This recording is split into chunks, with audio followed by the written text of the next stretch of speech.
அனைவருக்கும் வணக்கம். நம்ம இப்போ பார்க்க போகிறது தமிழில் உள்ள முக்கியமான கொஷினு. ஏற்கனவே நம்ம ஒரு வீடியோ போட்டிருக்கோம், அதை பார்க்காதவங்க பார்த்துருங்க. இது வாங்க செகண்ட் வீடியோ பார்ப்போம். இளமையிலே சிறப்பாக கவி பாடும் திறன் பெற்றவர் யாருன்னா பாரதியார். அதாவது சின்ன வயசுலேயே சிறப்பாக கவி பாடும் திறன் பெற்றவர் யாருன்னா பாரதியார். அதே போல் பெண்ணுக்கும் மண்ணுக்கும் சிறப்பானவர் யாருன்னா பாரதியார். அதையும் பார்த்துக்கோங்க. இளமையிலே சிறப்பாக கவி பாடும் திறன் பெற்றவர் யாருன்னா பாரதியார். இந்தியாவின் பறவை மனிதர் என்று அழைக்கப்படுவர் யாருன்னா டாக்டர் சலீம் அலி. இந்தியாவின் பறவை மனிதர் என்று அழைக்கப்படுபவர் யாருன்னா டாக்டர் சலீம் அலி. இந்தியாவின் பறவை மனிதர் என்று அழைக்கப்படுபவர் யாருன்னா டாக்டர் சலீம் அலி. சரிங்களா? இந்தியாவின் பறவை மனிதர் என்று அழைக்கப்படுபவர் யாருன்னா டாக்டர் சலீம் அலி. இன்றைய பறவையியல் ஆய்வாளர்களுக்கு முன்னோடி யாருன்னா டாக்டர் சலீம் அலி தான். சரிங்களா? அடுத்தது, தன் வாழ்க்கை வரலாற்று நூலுக்கு சிட்டுக்குருவின் வீழ்ச்சி என்று பெயரிட்டவர் யார்? தன்னுடைய வாழ்க்கை வரலாற்று நூலுக்கு சிட்டுக்குருவின் வீழ்ச்சி என்று பெயரிட்டவர் யாருன்னா டாக்டர் சலீம் அலி.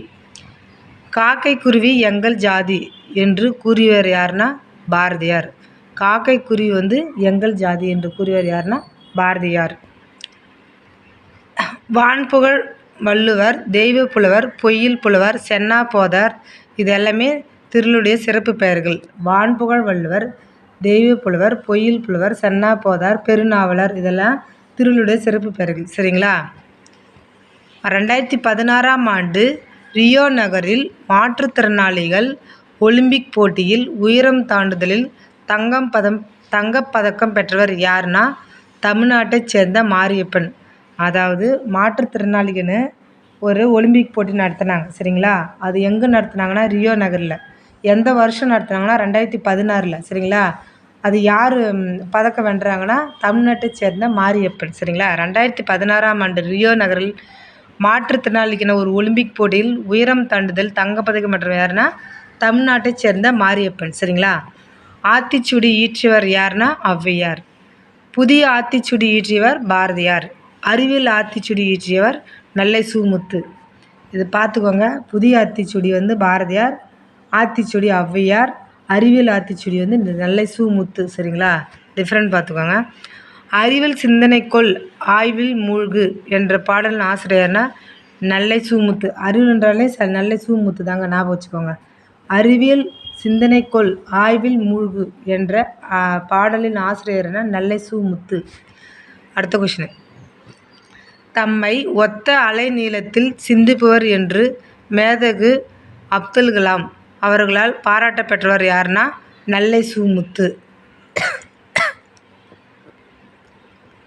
அதாவது தம்மை ஒத்த அலை நீளத்தில் சிந்திப்பவர் என்று மேதகு அப்துல் கலாம் அவர்களால் பாராட்ட பெற்றவர் யாருன்னா நெல்லை சு. முத்து. சரிங்களா? விக்ரம் சாராபாய் விண்வெளி மையம், சதீஷ் தவான் விண்வெளி மையம், இந்திய விண்வெளி மையம் ஆகிய நிறுவனங்களின் பணியாற்றியவர் யாருன்னா நெல்லை சு. முத்து. அதாவது விண்வெளியில் யார் பணியாற்றுறாங்கன்னா நெல்லை சு. முத்து தாங்க. அது என்னென்ன விண்வெளினா விக்ரம் சாராபாய். சரிங்களா? விக்ரம் சாராபாய் விண்வெளி, சதீஷ் தவான் விண்வெளி மையம், இந்திய விண்வெளி மையம் இது 3 இடத்துல பணியாற்றுறாரு யாருன்னா நெல்லை சு. முத்து. சரிங்களா? அடுத்தது, ராமன் விளைவை கண்டறிந்தவர் யார்? Sir C. V. Raman. Raman விளைவை கண்டறிந்தவர் யாருன்னா சர் சி. வி. ராமன். சரிங்களா? எப்போ இது கண்டுபிடிச்சாங்கன்னா ராமன் விளைவை சர் சி. வி. ராமன் 1928 பிப்ரவரி 28. இது நோட் பண்ணிக்கோங்க. சரிங்களா? ஜிகேல கரண்ட் அஃபேர்ஸில் வரும். 1928 பிப்ரவரி 28ஆம் தேதி. சரிங்களா? Sir C. V. Raman Raman விளைவை கண்டறிந்தார். இந்தியாவிற்கு அறிவியலுக்கான முதல் நோபல் பரிசு பெற்று தந்தவர் யாருன்னா சர் சி. வி. ராமன். இந்தியாவுக்கு அறிவியலுக்கான நோபல் பரிசு வாங்கினவர் யாருன்னா சர் சி. வி. ராமன். சரிங்களா? அடுத்த கொஷின், மன்னனும் மாசற கற்றோனும் சீர்தூக்கின் என்ற மூதுரை பாடலை பாடியவர் யாருன்னா ஔவையார். இந்த மாதிரி மேற்கோள் குறியெல்லாம் பார்த்துக்கோங்க. இதில் தான் நிறைய மார்க்கு போயிடுது. ஏன்னா மிஸ்டேக் பண்ணுறது இதில் மாரி தான். நான் இதுக்குன்னே மேற்கோள் குறிக்கினே தனியாக ஒரு வீடியோ போடுறேன், அதை நீங்கள் அப்டேட் பண்ணிக்கோங்க. மேற்கோள் இதுவும் அடுத்தது நூல் மற்றும் நூலாசிரியர் அதுவும் தனியாக போட்டிருக்கேன். சரிங்களா? அதுவும் சரியாக பார்த்துக்கோங்க. மன்னனும் மாசற கற்றோனும் சீர்தூக்கின் என்ற மூதுரை பாடலை பாடியவர் யாருன்னா ஔவையார். சரிங்களா? ஆத்திச்சூடி, கொன்றைவேந்தன், நல்வழி போன்ற நூல்களை இயற்றியவர் யாருன்னா ஔவையார். ஆத்திச்சூடி, கொன்றைவேந்தன், நல்வழி போன்ற நூல்களை இயற்றியவர் யாருன்னா ஔவையார். ஔவையார் பற்றி கண்டிப்பாக ஒரு கொஷின் கேட்பாங்க, நல்லா பார்த்துக்கோங்க சரிங்களா. எளிய தமிழ் சமூக சீர்திருத்த கருத்துக்களை வலியுறுத்தி பாடியவர் யார்? அதாவது எளிய தமிழில் சமூக சீர்திருத்த கருத்துக்களை வலியுறுத்தி பாடியவர் யாருன்னா பட்டுக்கோட்டை கல்யாண சுந்தரனார் சரிங்களா. பட்டுக்கோட்டை அதாவது எளிமையான தமிழில் சமூக சீர்திருத்த கருத்துக்களை வலியுறுத்தின யாருன்னா பட்டுக்கோட்டை கல்யாண சுந்தரனார் சரிங்களா. திரை இசை பாடல்களின் உழைப்பாளிகளின் உயர்வை போற்றியவர் யார்? பட்டுக்கோட்டை கல்யாண சுந்தரம். அதாவது திரையில் இசை பாடல்களின் உயர்வை பெற்றவர் யாருன்னா கல்யாண சுந்தரனார் சரிங்களா. ஊர்தோறும் பள்ளிக்கூடங்களை திறக்க வேண்டும் என்று கூறியவர் யாருன்னா காமராஜர் சரிங்களா. அதாவது கல்வி கண் திறந்தவர் என்று போற்றப்படுவர் யாருன்னா காமராஜர். கல்வி கண் திறந்தவர், இவருக்கு சிறப்பு பெயர்கள் நிறையா இருக்குது. என்னென்னா கல்வி கண் திறந்தவர் காமராஜர், கர்ம வீரர் காமராஜர், பெருந்தலைவர் காமராஜர், அதே போல் அரசியல் பெருங்காவலர் காமராஜர். இத்தனை பேர் அவருக்கு உண்டு சரிங்களா. கல்வி கண் திறந்தவர் என்று காமராஜரை பாராட்டியவர் யாரா? பெரியார், தந்தை பெரியார். அவர் தான் கல்வி கண் திறந்தவர்னு சொல்லிட்டு பாராட்டினார். யாரை? காமராஜர் சரிங்களா. மாணவர்கள் பசியின்றி படிக்க மதிய உணவு திட்டத்தை கொண்டு வந்தவர் யார்? மதிய உணவு திட்டத்தை கொண்டு வந்தவர் யாருன்னா காமராஜர் சரிங்களா.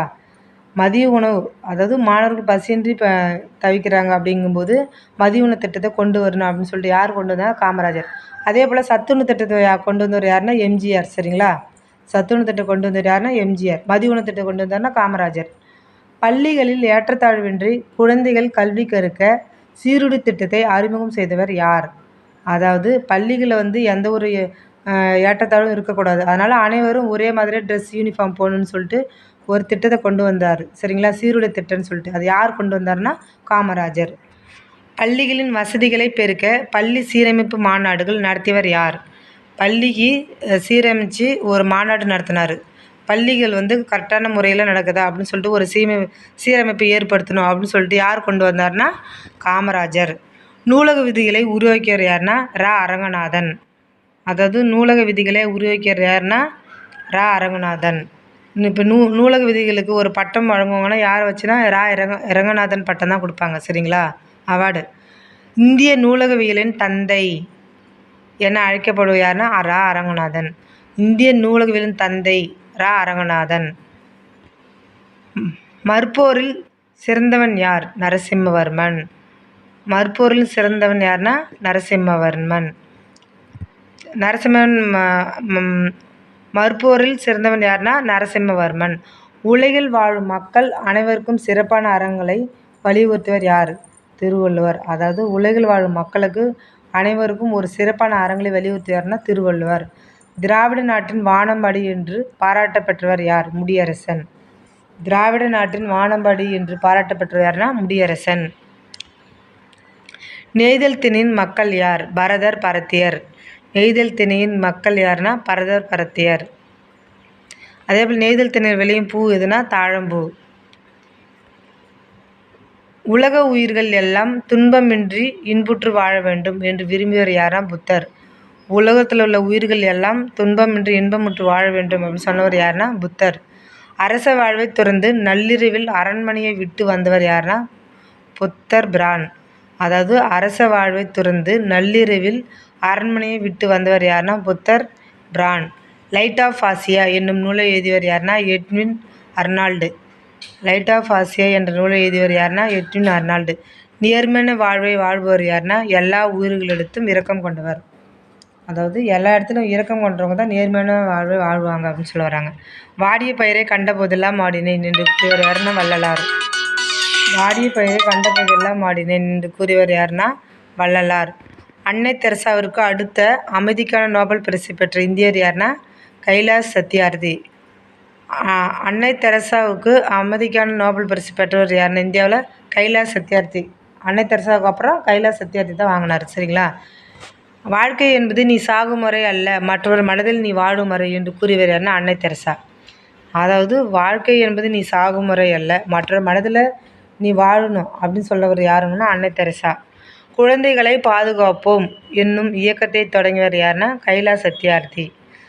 அன்னை தெரசாவுடைய அமைதிக்கான நோபல் பரிசு வாங்கினவர் யாருன்னா கைலாஷ் சத்தியார்த்தி. குழந்தைகளை காப்போம் என்ற இயக்கத்தை தொடங்கியவரும் கைலாஷ் சத்தியார்த்தி. குழந்தைகளை தொழிலாளர்களாக மாற்றுவது மனித தன்மைக்கு எதிரான குற்றம். உலகத்தை குழந்தைகளின் கண்கொண்டு பாருங்கள், உலகம் அழகானது என்று கூறியவர் யாருன்னா கைலாஷ் சத்தியார்த்தி. குழந்தை தொழிலாளர்களை மாற்றுவது மனித தன்மைக்கு எதிரான குற்றம். உலகத்தை குழந்தைகளின் கண்கொண்டு பாருங்கள், உலகம் அழகானது என்று கூறியவர் யாருன்னா கைலாஷ். குழந்தைகள் பார்த்தாவே கைலாஷ் தாங்க, ஞாபகம் வச்சுக்கோங்க. தமிழில் மிக பழமையான நூல் தொல்காப்பியம். தொல்காப்பியம் தமிழில் மிக பழமையான நூல் தொல்காப்பியம். அதுக்கு இன்னொரு சிறப்பு பெயர் குடிமக்கள் காப்பியம். சரிங்களா? தமிழின் கிளவியும் அதனோர் அற்றேர். தமிழின் கிளவியும் அதனோர் அற்றே. தமிழ் என்ற சொல்லை குறிப்பிடும் நூல் எது? தொல்காப்பியம். தமிழன் கிளவியும் அதனோர் அற்றே. தமிழ் என்ற சொல்லை குறிப்பிடும் நூல் எதுனா தொல்காப்பியம். இமிழ்கடல் வேலியை தமிழ்நாடு ஆக்கிய இது நீ கருதின ஆயினன் என்ற பாடல் வரி இடம்பெற்ற நூல் சிலப்பதிகாரம். இந்த பாடல் வரிக்குனே தனியாக வீடியோ போடுறேன் பாருங்கள். கணினி மொழிக்கு ஏற்ப நுட்பமான வடிவத்தை பெற்றுள்ள நூல் எது? தொல்காப்பியம் நன்னூல். கணினி மொழிக்கு ஏற்ப நுட்பமான வடிவத்தை பெற்றுள்ள நூல் எது? தொல்காப்பியம் நன்னூல். சரிங்களா? வேளாண்மை என்ற சொல் இடம்பெற்றுள்ள நூல் எது? வேளாண்மை என்ற சொல் இடம்பெற்ற நூல் எதுனா கலித்தொகை. வேளாண்மை என்ற சொல் இடம்பெற்ற நூல் எதுனா கலித்தொகை. கலித்தொகை 101, திருக்குறள் 81. கலித்தொகையும் திருக்குறள் தான் வேளாண்மை பற்றி சொல்லுதுன்னா. சரிங்களா?